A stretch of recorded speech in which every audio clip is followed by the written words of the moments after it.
So we're back out on the farm today with another classic handgun.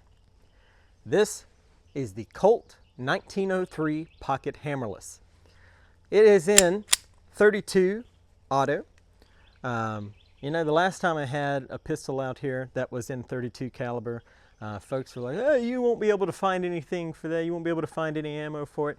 I'm sure I'll get the same kind of comments with this gun. But brand new box of ammo. You can still find the stuff. You just have to go to other places than Walmart. This is a famous, some may say infamous, handgun. Model 1903 means that it was patented in 1903. John Browning's design. He had the 1903 chambered in 32 auto. The 1908 came out 5 years later in 380. And then, of course, the 1911 came out, and, you know, people kind of gave up on these. But this is a very awesome little handgun. Of course, it's called Hammerless because there's no exposed hammer. Whenever we open it up in a little bit, you'll see that there is a hammer in there. This gun was huge in the old classic detective movies. I mean, again, made in 1903. They stopped producing it in the mid-40s. They made over 500,000 of these handguns. So it was nice, concealable, very slim, but it was very easy to slip in your pocket, especially coat pocket. They would also, and they, I mean Colt, would come out a few years later with the Colt vest pocket in 25 auto, which is really more of a mouse gun, I would say, than a pocket gun. This gun specifically, I ran the serial number on it, made in 1920. So this girl this year, this 2023, is 103 years old. This is not my gun. This is a gun that was loaned to me for this video. The owner of this gun got it back in 2009 and has not shot it. So, you know, it's been a very long time since it was fired. But we're going to fire it today. We're going to be shooting some PMC bronze 32 auto full metal jacket, 71 grains. The box says it comes out at 900 feet per second. I don't have a chronograph, so we're not going to test that. But we are going to test the accuracy of this little handgun. Stick around. So this gun was famously, again, or infamously, depending on, you know, who you're rooting for or, you know, how much you hold gangsters of yore in high regards, used by Bonnie from Bonnie and Clyde. She had it taped to her leg when she busted Clyde out of jail. It's also said that John Dillinger had one of these when he was killed. Al Capone carried one. You know, a lot of the old-time gangsters, bandits, would have these because of their concealability. It really does feel very good in my hand. I don't have the largest of hands, so really some of the larger guns kind of feel awkward, but this one, like, it fits and it points so easily, especially compared to our modern day equivalent of a pocket gun, the Ruger LCP. We'll show you guys some side-by-sides of both of them, just so you see, but like, even this, it just feels too small, even though you're dealing with 380, which is significantly more powerful than this 32 auto. So enough talking about it. We're going to shoot it. I've got a target set up at about 7 yards away. We're just going to see how many we can get onto our paper plate. Not going for super accurate shots here because I'm still learning this gun. And the sights, as you'll see, are less than stellar. Especially when you compare them to what we can throw on top of a handgun today. It really does take a lot to look at these sights. It takes a lot of patience to try to line up that center blade. But enough talking, let's shoot it. The model 1903 Hammerless holds 8 rounds in its single stack magazine. Goes in just like that. It's got a nice European style slide release down at the bottom, which really I don't have a lot of experience using those, but I mean, it's not too bad. You get used to it pretty quickly. Just to show comparison in size for modern day mouse guns, or modern day pocket guns, this is your 380 right next to the 32 auto. So, I mean, 380 is a lot bigger you can tell just, I mean, it's all in the name, right? 3.8 versus 3.2. But that small size makes the 32 a real joy to shoot. At least in my 32 Smith & Wesson long revolver that I've got, I mean, you could shoot that thing all day. In the few times I've shot this already, it's very, very mild recoil. Let's see how that mild recoil translates though into getting shots on target. Again, these sights, not great.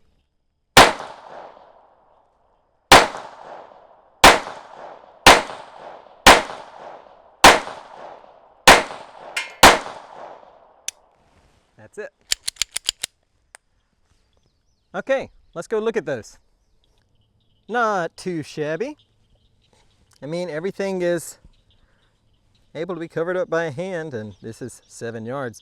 It's very, very easy to shoot. Like I said, mild recoil. I just can't say really enough good things about how sweet of a shooter this little gun is. All right, we're gonna send 8 more down. And then we're not going to shoot it too much today. Really, like I said, this gun being as old as it is, I'm sure it could still shoot, you know, just all day long with no problems. But again, it is not mine. So if there are problems with it, I don't want to be the one that causes them. So let's send a few more.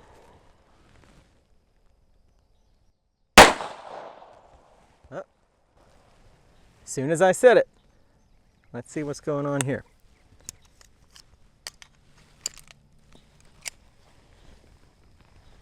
Looks like a failure to feed. Okay, let's set it down, get it back in there.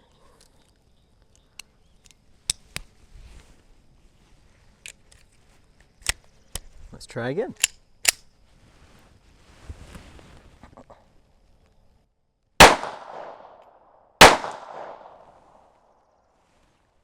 Failure to extract.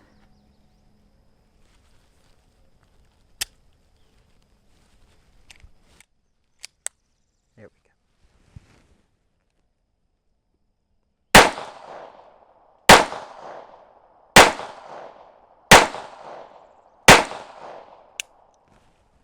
There we go. Okay. Can't blame the old girl too much coming out of retirement like this and having a failure to feed and a failure to extract. But now I'm going to show you really quick how to take her apart to clean it. So this gun actually disassembles in a very cool way. I've got an angle down here just to show you the way I do it. Yours may differ. First, we want to make sure that it is empty and clear, because we're going to be working up here by the muzzle. So if you'll see, there's a little arrow with a line right here. We need to line that up with this part of the frame, and that's going to allow us to find a part in our barrel to disassemble this. And the easiest way that I found to do it is to find some softwood. I wouldn't do this on anything that could mar the assembly up. But I push through like this, line that part up, and then your barrel is going to twist, and then when you release, it allows you to remove the slide. You'll then be able to take out your spring and the guide rod, and to remove the barrel, we just rotate it back around and pull that free. You'll see these ridges here. These couple with the same spot here on the frame. So when that barrel's in place and you rotate it, it locks in place like so. Putting it back together, you just do everything, you know, in reverse. Put your barrel back in, twist it around,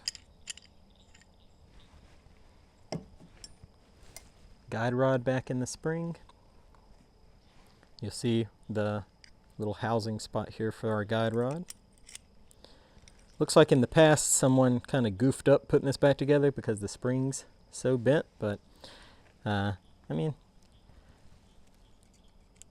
like I said, a gun this old is going to have some quirks. So line everything back up, put it back together. Again, This is the part that, I don't know if everyone does this. This is just the way I found that it works easiest. Line that up. Twist our barrel back around. And we're gold. So again, one of the most famous handguns of American history, this Colt 1903, for sure in cinematic history. Those old film noir movies, the first two film adaptations of the Maltese Falcon featured this gun pretty heavily. And then in The Big Sleep, you see it. Casablanca, Humphrey Bogart's character Rick uses this gun at the end to shoot Major Stresser. It's a very, very iconic handgun. And there are several variations too. You'll see some that have the wood grips on the side. Again, this one was made in 1920, from what I hear, maybe in early 1920. So these have the plastic grips, and one of them actually, over the years broke down here at the bottom. But from what I hear, it's not very hard to find these. Again, over 500,000 of these guns were made, and there were a ton of aftermarket side grips that were made as well. So the Colt 1903 Pocket Hammerless in .32 Auto. Please, guys, if you haven't already, subscribe to the channel. Find us on Instagram. It's the same, Yonder Oak. I post behind the scenes pictures, video, other short form content. So find us there, Yonder Oak, pretty much everywhere. Feel free to subscribe, and thanks for stopping by.